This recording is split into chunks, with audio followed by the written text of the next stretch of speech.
Hello dear friends, how are you? This is lecture number 76।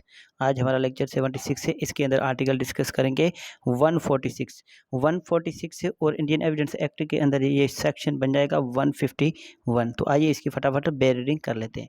ये बात करता है इंडिसेंट एंड स्कैंडलस क्वेश्चंस की। अब इंडिसेंट क्या है? इंडिसेंट मीन्स नामुनासिब, नाजिबा या नामाकुल, और स्कैंडलस मीन्स बेहुदा, डिसग्रेसफुल, शेमफुल, ये सवाल होते हैं ना, उसके बारे में। तो आइए इसकी बेयर रीडिंग कर लेते हैं। द कोर्ट में फॉरबिड एनी क्वेश्चन, ठीक है, किसी भी ऐसे सवालात पर कोर्ट जो है ना उसको रोक सकती है, या फिर कोर्ट जो है उसको परहेज करने के लिए कह सकती है। Or inquiries which it regards as indecent और स्कैंडलस, जो कि सवाल या फिर कोई जांच पड़ताल, इंक्वायरी हो, ठीक है, जो कि मुताल्लिक हो किससे? इंडिसेंट और स्कैंडलस से। आपने सुना होगा कई कई बार टीवी पर कि उसका स्कैंडल, उसका स्कैंडल।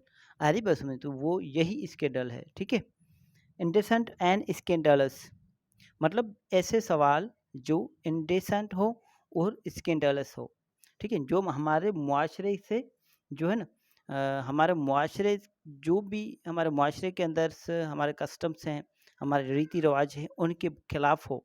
ऐसे सवालात जो कि हमारे मुआशरे के खिलाफ हों। although such questions or inquiries may have some bearing on the questions before the court, फिर भले चाहे ऐसे इंक्वायरीज या फिर ऐसे सवालात कोर्ट पर जो है ना बियरिंग रखते हों, ठीक है, उन बियरिंग मीन्स ताल्लुक रखते हों, ठीक है, मुताबकत रखते हों, ठीक है, आ रही बात समझ में। फिर चाहे भले वो रिलेटेड हों, ठीक है, unless they relate to facts in issue, ठीक है, तब तक उसको जो है ना इजाज़त नहीं दी जाएगी जब तक वो फैक्ट इन इशू से जो है ना रिलेट ना हो, तब तक ऐसे सवाल को रोका गया है, ठीक है। कोर्ट ने ऐसे सवाल को फॉरबिड कर दिया है, मतलब रोक दिया है, जो कि स्कैंडलस हो और जो इंडिसेंट हो, ठीक है, भले चाहे वो बियरिंग्स करते हों क्वेश्चंस कोर्ट के सामने, ठीक है, कोर्ट के सामने भले वो जो है उससे ताल्लुक रखते हों, मगर जब तक वो फैक्ट इशू से रिलेट नहीं है, or to matters necessary to be known in order to determine whether or not the fact in issue existed, या फिर इस मामले को देखने के लिए, इस मैटर को, इस मामले को देखने के लिए ज़रूरी हो, इसको इसका तयन करने के लिए, इस बात को डिटरमाइन करने के लिए कि आया ये फैक्ट इन इशू से जो है ना रिलेटेड है या नहीं। मतलब ये फैक्ट इन इशू, जिस बात को फैक्ट इन इशू दिखा रहे हैं, जिस बात से ये स्कैंडलस और इंडिसेंट जो सवाल जो पूछे जा रहे हैं, और ये कह रहे हैं कि ये फैक्ट इन इशू है और इस फैक्ट इशू से ये रिलेटेड हैं, तो ये फैक्ट इशू जो है वो एग्जिस्ट करता है या नहीं, ठीक है, उसको डिटरमाइन करने के लिए भी ये सवाल पूछे जा सकते हैं, ठीक है, सिर्फ दो कंडीशन में। या तो ये फैक्ट इशू से, ये खुद फैक्ट इशू हो, ये जो सवाल हैं इस इंडिसेंट और स्कैंडलस, ये खुद जो है ना एक फसाद की जड़ हो, या फिर इस फसाद की जड़ को ज़ाहिर करने के लिए, उस फसाद की जड़ को साबित करने के लिए ऐसे सवाल भी पूछे जा सकते हैं, ठीक है, फैक्ट एंड इशू को ज़ाहिर करने के लिए कि ये एग्जिस्ट करता है या नहीं। अब आर्टिकल हम डिस्कस करेंगे 147 147 और इंडियन एविडेंस एक्ट के अंदर ये बन जाएगा हमारे पास सेक्शन 151A, ठीक है। तो आइए इसकी बेयरिंग कर लेते हैं। Procedure of court in cases of defamation, label and slander. अब कोर्ट का इस बात में क्या तरीक़ेकार होगा, क्या प्रोसीजर होगा, क्या प्रैक्टिस होगी कोर्ट की, ठीक है, एक डिफामेशन के केस में या फिर लेबल या फिर स्लैंडर के केसेस में अंदर। अब ये डिफामेशन क्या है? Defamation means a false accusation of an offence by someone's actions, मतलब कोई ऐसा कोई काम करे, ठीक है, उसके जो है ना उसकी वजह से जो है उस पर केस जो है ना फाइल कर देना, कोई ऐसा काम जो कि जिसके अंदर उसने कोई झूठा इल्ज़ाम लगाया हो, ठीक है, आ रही बात समझ में। Libel, a false malicious publication. Libel मतलब डिफामेशन मीन्स बोहतान, तोहमत, और लेबल मीन्स तोहिन आमीज़ तहरीर, अ फॉल्स मैलिशियस पब्लिकेशन मतलब रिटन में कोई चीज़ होती है वो लेबल है, ठीक है। और सिलेंडर मीन्स वर्ड्स फाल्सली स्पोकन, मतलब झूठे अल्फाज कहे गए किसी के बारे में कि आप तो ये झूठे हैं, आप जो है ना आपके तो जो है ना इखलाक अच्छा नहीं है, आप तो बुरे हो, आप तो ये हो, वो सिलेंडर के अंदर आ जाता है। और लिखत में किसी के बारे में लिखना, फलाना बंदा खराब है, ठीक है, ये लिख लेना, किसी अखबार में लिख लेना, किसी बुक के अंदर लिख लेना, डिफॉर्मेशन किसी के ऊपर झूठा तोहमत लगाना। आ रही बात समझ में, ये होता है। और सिलेंडर मीन्स बदनाम करना। आपको टाइटल समझ में आ गया। अब हम आगे चलते हैं। When a person is prosecuted और स्यूड, ये है, ये वर्ड जो है ना ये स्यूड है, SUED, स्यूड, मतलब किसी पर केस दाखिल करना, ठीक है। जिस पर केस दाखिल होता है ना उसको कहते हैं स्यूड। मतलब ए ने बी पर केस दाखिल किया, ठीक है, SUB। और बी अगर बी के लिए इस्तेमाल करें कि बी स्यूड बाय ए, बी पर ए ने केस दाखिल किया। आ रही बात समझ में। अब when a person is prosecuted, जब किसी शख्स पर कोई मुकदमा चल रहा हो क्रिमिनल, ठीक है, are sued for making a publishing and imputation of a defamatory labels or slanders nature, या फिर उस पर ये जो है ना केस दाखिल कर दिया गया, ये जो है ना सूट दाखिल कर दिया गया हो जिसके अंदर इसने कोई झूठी तोहमत लगाई हो, झूठा इल्ज़ाम लगाया हो। किस बात का? इम्पुटेशन मीन्स इल्ज़ाम लगाना किसी भी शख्स पर, ठीक है, ऑफ अ डिफामेटरी लेबलस और स्लैंडरस नेचर, ठीक है। जो है ना बहतान, जो है किसी किस्म की हमारे पास बहतान हो, या फिर किसी किस्म का कोई तौहीन आमीज़ तहरीर हो, या फिर कोई जो है ना हमारे पास बदनाम करने की जो है ना फितरत से रिलेटेड कोई चीज़ हो, सिलेंडरस नेचर के हों, ठीक है।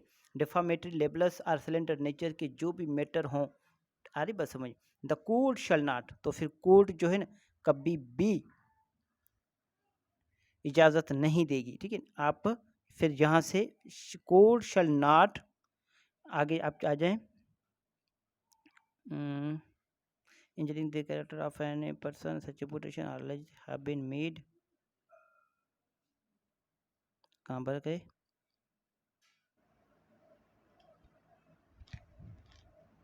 तो फिर कोर्ट शल नॉट परमिट, बीच वाला जो ये हिस्सा है ना ये मैं आपको बाद में समझाऊंगा।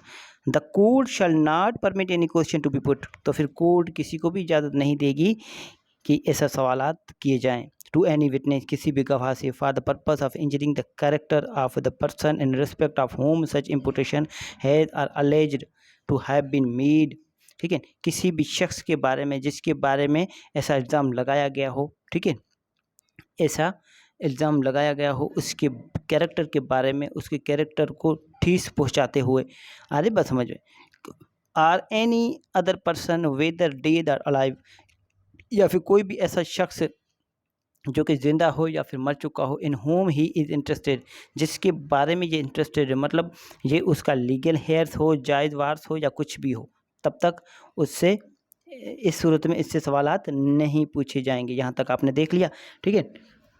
मगर इससे पहले before it has recorded its finding on the issues whether such person did make or publish such imputation and whether such imputation is true, तब तक जब तक ये कोर्ट ऐसे इश्यूज पर फाइंडिंग्स ना दे दे, ठीक है, अपने जो है ना अपना फाइंडिंग ना दे दे इस पर कि वेदर ये जो इम्पुटेशन लगाया है ये सच्चा है या झूठा है, उसके बाद कोर्ट इजाज़त जो है दे सकती है। आरी बात समझिए, उसके बाद की बात है कि वो कोर्ट इजाज़त दे या ना दे। आरी बात समझ, जहाँ तक बात क्लियर है। Except in so far as any such questions may be necessary for the purpose of determining the truth of the imputation alleged to have been made or published।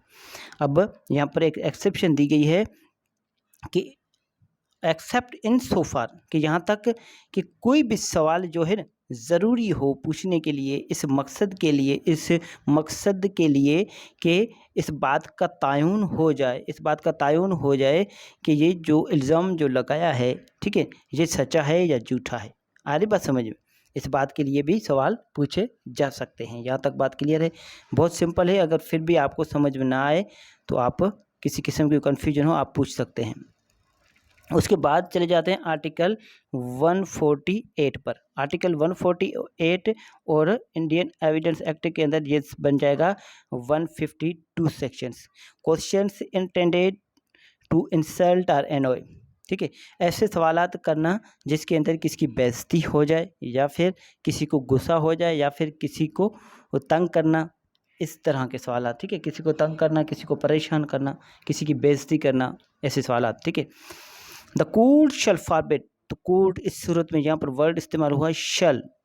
Court जो है ना ये बिल्कुल कतई इनकार कर देगी ऐसे सवाल पूछने से, ठीक है, which appears to it to be intended to insult और एनॉय, जो कि जाहिर हों, ठीक है, जिससे ये साबित हो जाए कि ये इसका इरादा जो है ना इसकी बेइज्जती करना है या फिर इसको तंग करना, इसको परेशान करना है।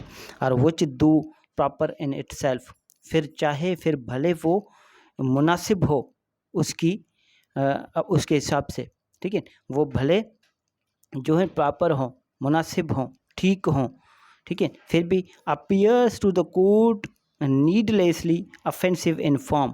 अब वर्ड है यहाँ पर needlessly, needlessly means without need, without need मतलब ज़रूरत नहीं है। यहाँ तक बात क्लियर है? बहुत ही सिंपल है। वर्ड इंटेंडेड जो है ना उसका मतलब है रिजल्टिंग फ्रॉम वंस इंटेंशन, ठीक है, ऐसे सवालात जिनका मकसद तौहीन या गुस्सा दिलाना हो। आ रही बात समझ में? एनोई का क्या मतलब है? नाराज़ करना, तंग करना, परेशान करना। नीडलेसली मीन्स विदाउट नीड, बिला ज़रूरत, ठीक है, जिसकी कोई ज़रूरत ना हो। यहाँ तक बात क्लियर है? बहुत सिंपल है। फिर भी अगर समझ में ना आए तो आप मुझसे पूछ सकते हैं। मतलब आज हम डिस्कस कर लिया आर्टिकल 146 से लेकर 148 तक।